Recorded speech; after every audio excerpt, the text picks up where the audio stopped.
ছাত্রছাত্রীরা ওয়েলকাম জানাই তোমাদের আবারও তুহিন চ্যানেলে। তো আজকে তুহিন চ্যানেলে কি বিষয় নিয়ে আলোচনা করব? Salary of A chartered accountant. একটা চার্টার্ড অ্যাকাউন্ট্যান্টের এই বর্তমান সমাজে 2024-এ কত স্যালারি পেতে পারে একজন chartered accountant, qualified chartered accountant. বর্তমান আর্থসামাজিক কাঠামোতে প্রচুরভাবে এই চার্টার্ড অ্যাকাউন্ট্যান্ট কোর্সটা উত্তরোত্তর আমাদের ভারতবর্ষে ভীষণ জনপ্রিয় হয়ে উঠছে কমার্স স্টুডেন্টদের ক্ষেত্রে, মেনলি বিশেষ করে। সেই চার্টার্ড অ্যাকাউন্ট্যান্টের একটা স্যালারি কত হতে পারে আফটার পাসিং অফ সিএ, সেই বিষয়ে ডিটেলসে আজকের এই ভিডিওতে আমি তোমাদের সাথে আলোচনা করব। তো শুরুতে একটা কথা বলে রাখি, তোমরা যারা ফার্স্ট টাইম দেখছো আমার এই ভিডিওটা, তারা দেখবে এই তুহিন চ্যানেলে আনকমন্সের মধ্যে West Bengal council of higher secondary education class 11 class 12-এর সিলেবাসটা অল্প অল্প করে আলোচনা করা হচ্ছে। আগামী দিনেও হবে। আগামী দিনে কি বিষয়ে আলোচনা করবো অলরেডি আমি বিভিন্ন ভিডিওতে বলে দিয়েছি। এবং যারা ফার্স্ট টাইম দেখছো আমার এই ভিডিওটা, তারা দেখবে সিএ কোর্সের ডিটেলসের উপরে, ডিটেলস সিলেবাসটা নিয়ে কখন পড়াশোনা শুরু করবে, এবং সেটা আমি বলে দিয়েছিলাম ক্লাস 12-এর হায়ার সেকেন্ডারি পরীক্ষার পরে তোমরা সিএ কোর্সে ভর্তি হয়ে যাও, কারণ গ্র্যাজুয়েশনের পরে সিএ কোর্স করতে গেলে কিন্তু অনেকটা সময় চলে যাবে। ফলে আফটার এইচএস এর সাথে সাথে গ্র্যাজুয়েশনের সাথে সাথে সিএ কোর্সটা একসাথে করে নেওয়াটাই সব থেকে বুদ্ধিমানের কাজ। এবং সেই সব বিষয় নিয়ে একটা ভিডিও আমি অলরেডি আমার এই চ্যানেলে আপলোড করে দিয়েছি, প্লেলিস্ট করা আছে ভেরিয়াস কোর্সেস বলে। সেই যারা ফার্স্ট টাইম দেখছো এই ভিডিওটা, তারা অবশ্যই সেই ভিডিওটা আমার চ্যানেলের প্লেলিস্ট থেকে সেই ভিডিওটা দেখে নিও। আমি এই ভিডিও ডেসক্রিপশন বক্সে সেই প্লেলিস্টের লিঙ্কটা দিয়ে দেবো, ফলে সরাসরি এই ভিডিও ডেসক্রিপশন বক্স থেকে তোমরা সরাসরি সেই ভিডিওতে চলে যেতে পারবে। তো শুরুতেই বলে রাখি, চার্টার্ড অ্যাকাউন্টেন্সি পাশ করার পর তিনটে মেনলি বিষয়ের উপরে কিন্তু একজন চার্টার্ড অ্যাকাউন্ট্যান্টের স্যালারিটা ডিপেন্ড করে থাকে। এবং শুরুতে একটা কথা বলে রাখি, যারা প্রাইভেট প্র্যাকটিস করে মানে যে নিজস্ব সিএ ফার্ম খুলে সে তার নিজস্ব যে প্রাইভেট প্র্যাকটিসে করে, সেই প্রাইভেট প্র্যাকটিসের তার সে কত মানে অ্যাজ এ পেশা হিসেবে যারা ব্যবহার করছে এবং সে কতটা কি ফিজ নিচ্ছে, সেই বিষয়টা নিয়ে আমি আজকের এই ভিডিওতে আলোচনা করবো। মানে সেই বিষয়টা নিয়ে আজকের এই ভিডিওটা হচ্ছে সরাসরি স্যালারি, মানে চার্টার্ড অ্যাকাউন্টেন্সি পাস করার পরে একটা কোম্পানিতে, বহুজাতিক সংস্থায়, মাল্টিন্যাশনাল কোম্পানিতে, বিভিন্ন কোম্পানিতে, বা আমাদের যেটা আমাদের গভর্নমেন্ট সেক্টরও আছে, গভর্নমেন্ট সেক্টরেও সিএ পাস করার পরে বিভিন্ন ফিনান্স ডিপার্টমেন্টের উপরে চাকরি হয়, যেটা আমাদের সেন্ট্রালের।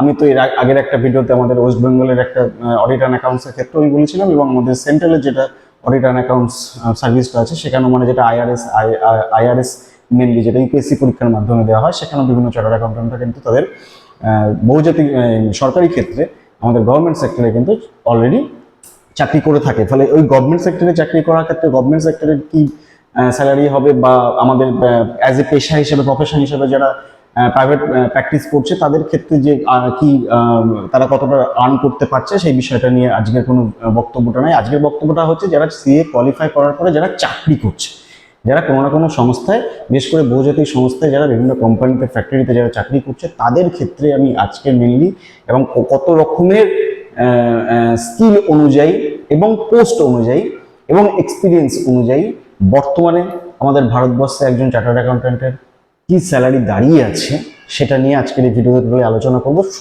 শুরুতে বলে রাখি, এক্সপিরিয়েন্স, একজন চার্টার্ড অ্যাকাউন্টেন্সি পাস করার পরে একটা স্টুডেন্টের যখন সে কোয়ালিফাইড চার্টার্ড অ্যাকাউন্ট্যান্ট হয়ে গেল, যখন সে আইসি এর যখন সে ফেলো মেম্বার হয়ে গেল সিএ ইনস্টিটিউটের, তখন যখন সে কর্মক্ষেত্রে পা দেবে সিএ পাস করার পরে, তার যে এক্সপিরিয়েন্স, সেই এক্সপিরিয়েন্স অনুযায়ী স্যালারিটা দেখো, আমি এখানে লিখে রেখেছি। এক্সপিরিয়েন্স অনুযায়ী স্যালারি যেটা বলছি আমি পুরোটা পার অ্যানাম বলে দিচ্ছি। পার অ্যানাম মানে হচ্ছে বছরে সে কত স্যালারি ড্র করতে পারে, এবং সেটা গড়ে কত ড্র করতে পারে। দেখো আমি এক্সপিরিয়েন্সের ভিত্তিতে রেখেছি পাস করার পরে 0 to 5 years, মানে পাস করার পরে 0 to 5 years পর্যন্ত একজন চার্টার্ড অ্যাকাউন্ট্যান্টের স্যালারি হতে পারে প্রতি বছর 7 লাখ পার ইয়ার, প্রতি বছর 7 লাখ। 0 to 5 years এটা বাড়তে পারে এবং এটা কমতে পারে, এবং এটা কমতে পারে না, এটা এর থেকেও বেশি বাড়তে পারে।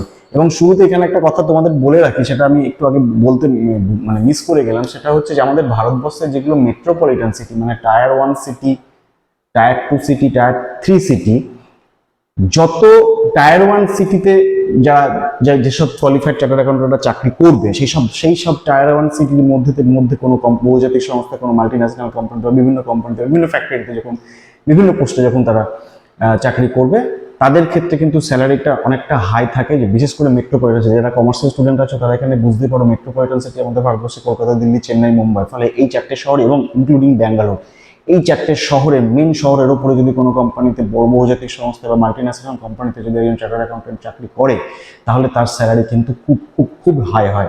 এবং এই মেট্রোপলিটন সিটি ছাড়া টায়ার 2 সিটি, মানে যেগুলো, যে সিটিগুলোতে আস্তে সুযোগ সুবিধা কম, যে বিষয়গুলো যেটা আসছে, যত যত হাই কোয়ালিফাইড শহর হবে, হাই রেঞ্জের শহর হবে, যে শহরে ইকোনমিক কোয়ালিটিটা অনেকটা বেশি থাকে, সেই সব শহরে কিন্তু চাকরি করতে গেলে তাদের স্যালারিটা প্রচণ্ডই পরিমাণে হাই থাকে। তাহলে দেখো 0 to 5 ইয়ার্সের মধ্যে একজন এক্সপিরিয়েন্সড চার্টার্ড অ্যাকাউন্টেন্টের স্যালারি হতে পারে পার ইয়ার প্রতি বছর 7 lakhs। 5 to 10 ইয়ার্স, যখনই তার 5 থেকে 10 বছর এক্সপিরিয়েন্স হয়ে যাবে সিএ পাস করার পর, তখন তার স্যালারি হয়ে যেতে পারে প্রায় 12 lakhs per Anam. 10 to 20 years, মানে 10 থেকে 20 বছর যখন তার এক্সপিরিয়েন্স হয়ে যাবে অ্যাজ এ চার্টার্ড অ্যাকাউন্ট্যান্ট হিসাবে, তখন তার স্যালারি হয়ে যেতে পারে 20 lakhs পার অ্যানাম। এবং অ্যাবাভ 20 ইয়ার্স, এবং 20 বছরের বেশি যখন তার এক্সপিরিয়েন্স থাকবে, তখন তার স্যালারি হতে পারে প্রায় দেখো 50 to 70 lakhs। 50 to 70 lakhs, তার মানে হাইয়েস্ট পেইংস জব ইন ইন্ডিয়া এখনো পর্যন্ত। এবং যত দিন যাচ্ছে তত আমাদের বিজনেসের বিষয়টা অনেকটা পরিবর্তন হচ্ছে, যেমন জিএসটি অটোমেটিক্যালি চলে এসেছে, তার ফলে ব্যবসায়িক ট্রানজাকশন হিসাব রাখার ক্ষেত্রে প্রচণ্ড প্রয়োজন হচ্ছে এই চার্টার্ড অ্যাকাউন্টেন্টের ক্ষেত্রে। এছাড়া আমাদের ফরেক্স ট্রানজাকশন বলো বা বিভিন্ন রকম আমাদের ব্যাংকিং, ইন্স্যুরেন্সের ক্ষেত্রে বলো, বিভিন্ন ইয়েতে যত দিন যাবে তত চার্টার্ড অ্যাকাউন্টেন্টের প্রয়োজনীয়তাটা আমাদের ভারতবর্ষে প্রচুর পরিমাণে বাড়ছে। ফলে এই একটাই কোর্স ভারতবর্ষে, যেটা বিগত বেশ কয়েক বছর ধরে শুরু করে আজকে এবং আগামী বহু বছর ধরে, যতদিন এই সমাজ চলবে, যতদিন এই পৃথিবী চলবে, তত আমাদের বিজনেসের পরিবর্তন হবে, তত এই চার্টার্ড অ্যাকাউন্টেন্টের প্রয়োজনীয়তা আমাদের এই বিজনেসে, মানে আমাদের কর্মক্ষেত্রে কিন্তু প্রচন্ড পরিমাণে তাদের চাহিদাটা বেড়ে যাবে। এবার দেখো চলে আসি স্কিলের ভিত্তিতে, মানে একজন চার্টার্ড অ্যাকাউন্টেন্টের যে স্কিল, সে যে কোন স্কিলটা নিয়ে এসেছে সেটা করছে, বা সে পাস করার পরে সে মেনলি এই স্কিল অনুযায়ী যদি কোনো কোম্পানি বা ফ্যাক্টরি তাকে নিয়োগ করে, সেই স্কিল অনুযায়ী তার বছরে স্যালারি হতে পারে। স্কিল অনুযায়ী কি স্যালারি হতে পারে দেখো, আমি লিখেছি স্কিল অনুযায়ী স্কিল এবং অ্যাভারেজ স্যালারি পার অ্যানাম সারা বছরে। কি বলছে দেখো, বাজেট ম্যানেজমেন্ট, যদি একজন চার্টার্ড অ্যাকাউন্টেন্ট তার স্কিল থাকে বাজেট ম্যানেজমেন্ট হিসাবে, মানে সেই কোম্পানি বা সেই ফ্যাক্টরি, তাহলে সে বাজেট ম্যানেজমেন্ট হিসাবে তার স্যালারি হতে পারে 10 to 11 lakhs per Anam. Strategic accounts হিসাবে যদি তার স্কিল থাকে সেই চার্টার্ড অ্যাকাউন্টেন্টের, তাহলে তার বছরে বা ইয়ারলি স্যালারি হতে পারে 8 to 9 lakhs। ইভ্যালুয়েশন অ্যান্ড ম্যানেজমেন্টে যদি তার স্কিল থেকে থাকে সেই চার্টার্ড অ্যাকাউন্টের স্যালারি হতে পারে 8 to 9 lakhs। ফিনান্সিয়াল অ্যানালিসিস হিসাবে কোনো স্কিল যদি কোনো চার্টার্ড অ্যাকাউন্টেন্ট থাকে, কোনো কোম্পানিতে চাকরি করে, কোনো ফ্যাক্টরিতে চাকরি করে, ফিনান্সিয়াল অ্যানালিসিস হিসাবে তার স্যালারি হয়ে যেতে পারে কিন্তু 8 to 10 lakhs। ফিনান্সিয়াল রিপোর্টিং হিসেবে যদি কোনো চার্টার্ড অ্যাকাউন্টেন্ট কোনো কোম্পানিতে চাকরি করে থাকে, তার যদি সেই স্কিল থেকে থাকে, তাহলে তার স্যালারি হতে পারে বছরে 8 to 9 lakhs। অডিটিং হিসাবে বা অডিটর হিসাবে যখন সে করবে, তার অডিটিংই যদি তার একমাত্র স্কিল হয়ে থাকে, তাহলে সেক্ষেত্রে তার স্যালারি হতে পারে 7 to 9 lakhs। অ্যাকাউন্ট ম্যানেজমেন্ট হিসাবে যদি কোনো চার্টার্ড অ্যাকাউন্টেন্ট তার স্কিল অনুযায়ী চাকরি করে থাকে, তাহলে তার স্যালারি হতে পারে বছরে 7 to 9 lakhs। এবং ইন্টারনাল অডিট যারা কমার্সিয়াল স্টুডেন্ট, তারা নিশ্চয়ই এই হায়ার সেকেন্ডারিতে তোমাদের commercial law and preliminaries of auditing এর ক্ষেত্রে তোমরা এই ইন্টারনাল অডিট এই বিষয়টা তোমরা নিশ্চয়ই পড়েছো। ফলে ইন্টারনাল অডিটর হিসাবে যখন কোনো চার্টার্ড অ্যাকাউন্টেন্ট সেই স্কিলে যখন সে চাকরি করবে, তার স্যালারি হতে পারে 8 to 10 lakhs পার অ্যানাম। এবং ট্যাক্স কনসাল্টিং হিসাবে যদি তার কোনো স্কিল থেকে থাকে, তাহলে সেই স্কিলের হিসাবে যদি তার স্যালারি হতে পারে বছরে দেখো 8 to 10 lakhs। তাহলে এই হচ্ছে এক্সপিরিয়েন্স এবং স্কিল দিয়ে। আরেকটা পোর্শন আছে, সেটা হচ্ছে পোস্ট অনুযায়ী। তাহলে একজন chartered accountant, qualified chartered accountant, সেই কোন পোস্ট হোল্ড করে আছে, সেই পোস্ট হোল্ড অনুযায়ী তার স্যালারি হতে পারে। দেখো আমি এখানে লিখে রেখেছি জব প্রোফাইল, মানে তার সেই পোস্ট বা জব প্রোফাইল হিসেবে তার স্যালারি দেখো অ্যাকাউন্ট অ্যাসিস্ট্যান্ট হিসেবে, একদম জুনিয়র, মানে সিএ পাস করার পরে একদম অ্যাকাউন্ট অ্যাসিস্ট্যান্ট হিসেবে সে কোনো কোম্পানিতে চাকরি করতে পারে, একদম জুনিয়র লেভেলে। তার স্যালারি হতে পারে একদম বছরে 5 lakhs। ইয়ারলি এটা সব থেকে কম, বছরে 5 lakhs। তারপরে দেখো সিনিয়র অ্যাকাউন্টেন্ট হিসেবে যখন সে সিনিয়র অ্যাকাউন্টেন্টে যখন প্রমোশন পেয়ে যাবে, তখন তার ইয়ারলি স্যালারি হতে পারে 7 lakhs। অ্যাসিস্ট্যান্ট অ্যাকাউন্ট ম্যানেজার যখন সে পোস্টটা পাবে বা জব প্রোফাইল হবে, তখন তার বছরের স্যালারি হবে 12 lakhs। ফিনান্সিয়াল অ্যানালিসিস্ট হিসাবে যখন কোনো মাল্টি ন্যাশনাল কোম্পানিতে সে যখন চাকরি করবে একজন কোয়ালিফাইড চার্টার্ড অ্যাকাউন্টেন্ট, তখন তার বছরে স্যালারি হবে 12 lakhs। ফিনান্স ম্যানেজার হিসাবে যখন একজন কোয়ালিফাইড চার্টার্ড অ্যাকাউন্টেন্ট যখন এই পোস্টে যখন চাকরি করবে, তখন তার মাইনে হবে 13 lakhs, প্রায় 13 লক্ষ টাকা। এবং ফিনান্স কন্ট্রোলার হিসাবে যখনই ফিনান্স কন্ট্রোলার বেশ এক্সপিরিয়েন্স হয়ে যাওয়ার পরে যখন সেই ব্যক্তি, সেই চার্টার্ড অ্যাকাউন্টেন্ট যখন এই ফিনান্স কন্ট্রোলার হিসাবে সেই পজিশনে যখন সে চাকরি করবে, এবং যারা বিশেষ করে অনেকের শুরুতেই কিন্তু এই পোস্টটা হোল্ড করে থাকে বিশেষ করে বিভিন্ন কোম্পানিতে বর্তমানে, তার কারণ হচ্ছে যারা অল ইন্ডিয়া র্যাঙ্কিংয়ে খুব হায়েস্ট থাকে, মানে এই সিএ পরীক্ষার ফাইনাল পরীক্ষায় যারা অল ইন্ডিয়া র্যাঙ্কিংয়ে নাম 1 থেকে 10-এর মধ্যে বা 1 থেকে 20-এর মধ্যে যারা র্যাঙ্ক করে থাকে, তাদের ক্ষেত্রে কিন্তু তারা শুরুতেই কিন্তু এই ধরনের পোস্ট পেয়ে যায়, মানে ফিনান্স ম্যানেজার হিসাবে বা ফিনান্স কন্ট্রোলার হিসাবে পোস্ট অল ইন্ডিয়া র্যাঙ্কিংয়ে যারা 1 হয়, 2 হয়, 3 হয়, 4 র্যাঙ্কিং করে, তারা কিন্তু শুরুতেই কিন্তু এই ধরনের পোস্ট পেয়ে যায় বিভিন্ন আমাদের মাল্টি ন্যাশনাল কোম্পানিতে। ফলে তাদের স্যালারি হয়ে যায় কিন্তু দেখো ফিনান্স কন্ট্রোলারের একজন স্যালারি হয় কিন্তু বছরে 24 lakhs। অ্যাকাউন্ট্যান্ট হিসাবে যখন সে জয়েন করবে এই পোস্টে, যখন তার জব প্রোফাইল হবে, তখন তার স্যালারি হয়ে যাবে 25 lakhs। অ্যাকাউন্ট এক্সিকিউটিভ হিসাবে যখন সে জব প্রোফাইল হবে, অ্যাকাউন্ট এক্সিকিউটিভের ক্ষেত্রে 25 lakhs। এবং ফিনান্স অফিসার যখন সে ফিনান্স অফিসার হিসাবে হয়ে যাবে বেশ কিছু বছর, 5 বছর 10 বছর সে অন্যান্য বিভিন্ন স্কিল বা জব প্রোফাইলে চাকরি করার পর যখন তার এক্সপিরিয়েন্স হবে, তখন যখন সে তার পোস্টিংটা যখন আরো উন্নত আরো পোস্ট যখন পাবে, জব প্রোফাইলে যখন সে ফিনান্স অফিসার হিসাবে যখন সে নিয়োগ হবে, তখন তার স্যালারি হয়ে যাবে 35 lakhs। মানে হিউজ হিউজ হিউজ একটা এবং এর থেকেও অনেক অনেক বেশি হতে পারে। আমি একটা নর্মালি তোমাদের আইডিয়া দিয়ে দিলাম, এর থেকে অনেক বেশি স্যালারি বর্তমানে এরকম অনেক চার্টার্ড অ্যাকাউন্টেন্ট আছে আমাদের ভারতবর্ষে, তারা কিন্তু পেয়ে থাকে, কেননা তাদের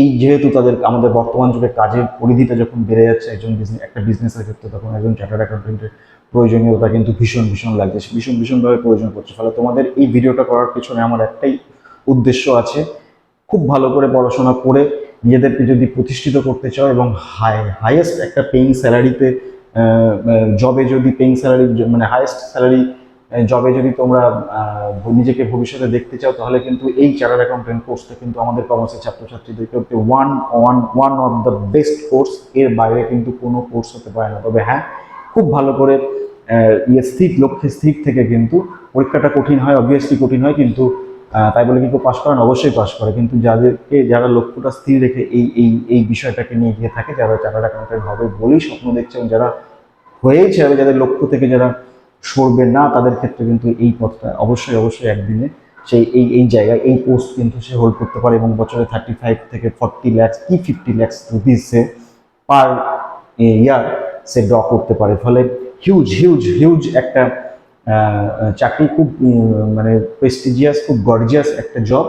যারা এই কোর্সটা যারা পাস করতে পারবে, তাদের জন্য তো ভবিষ্যৎ একদমই উজ্জ্বল তো অবশ্যই। ঠিক আছে, তো আজকে এই ভিডিওটা আমি ছোট্ট করে করলাম, তার কারণ তোমরা যারা আছো কমার্সের স্টুডেন্টরা, তাদেরকে আমার একটাই মোটিভেটর, তোমরা অবশ্যই সিএ কোর্সটার ক্ষেত্রে ভাবতে পারো, এবং অবশ্যই তোমরা এই কোর্স নিয়ে পড়াশোনা করতে পারো। আমি অলরেডি একটা সিলেবাসের বিষয়টা অলরেডি আলোচনা করে দিয়েছিলাম, আজকে ভিডিওর শুরুতেও বললাম যে আফটার 12 তোমরা এই কোর্সটা নিয়ে পড়াশোনা করো এবং সিরিয়াসলি করো, নিশ্চয়ই তোমরা পাস করতে পারবে। ঠিক আছে, তো আজকের ভিডিওটা এই পর্যন্ত থাক। যদি ভালো লেগে থাকে লাইক দিতে ভুলবে না, প্রচুর শেয়ার করো বন্ধুদের সাথে, এবং যারা ফার্স্ট টাইম দেখলে আমাদের ভিডিওটা যদি ইনফরমেটিভ লাগে, যদি ভালো লেগে থাকে, পুরো কনসেপ্টটা যদি সবকিছু যদি ক্লিয়ার হয়ে থাকে, এবং ভবিষ্যতে সমস্ত কিছু যদি এই চ্যানেল থেকে পেতে চাও, তাহলে অবশ্যই কি করতে হবে, এই চ্যানেলটাকে সাবস্ক্রাইব করে রাখতে হবে, এবং পাশে থাকা বেল আইকনটা প্রেস করে রাখতে কিন্তু একদমই ভুলবে না। ঠিক আছে, তাহলে খুব তাড়াতাড়ি অন্য বিষয়ে নিয়ে আবার তোমাদের সাথে এই চ্যানেলে আমার দেখা হবে।